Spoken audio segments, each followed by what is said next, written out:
Hello everyone, my name is Lawrence Sky and welcome to a requested series called RPG Maker Tips and Tricks. People have asked me for a tutorial series or to ask how I create my maps and stuff.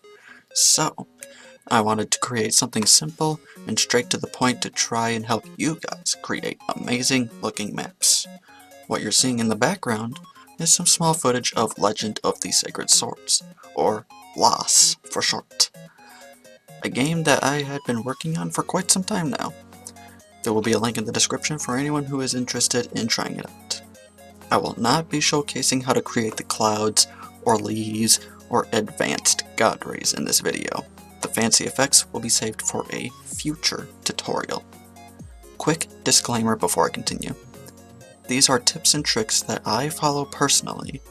No one has to follow or take any advice from me. This video is to just explain how I approach my map designing. With that said, let's get straight into the tips. So for this series, I am going to dedicate a new file just for this series. We are going to name it something special. So to start off, I am going to quickly create something that I would have made when I first opened RPG Maker, as an example.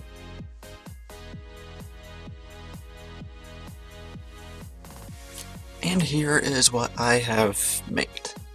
It's not the greatest, but it's not the worst. It's something. But we're gonna start off with the tips on how to make this look better. Tip number 1. Squares are a no-go. If your water, pathways, grass, decorations look like a bunch of squares, try to make them curve randomly. It'll give a more natural sense to the scene. Making square corners for stuff, there are like very few situations where it's okay. Like a house or something. Tip number 2. Elevation. Normally whenever I make my maps, I like to plan a path before anything, then set some cliffs to give a sense of height in the world. Making everything flat will make your map seem, I don't know, paper? Tip number 3. Decoration tips. Whenever you are decorating your maps, don't be afraid to cramp it up a bit. If you're making a forest, put down a bunch of trees. If you're making a rundown area, put some vines or leaves on some stuff.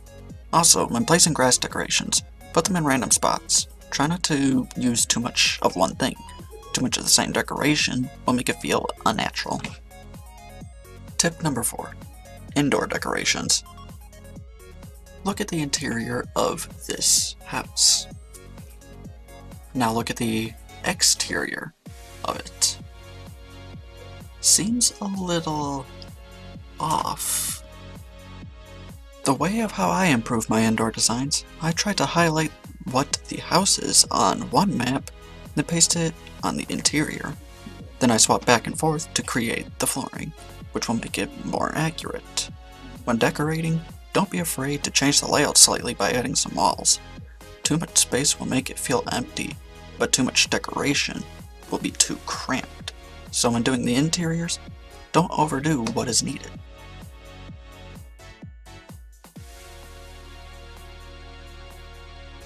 That is all the basic tips I have to hopefully help you guys improve your map designing in RPG Maker.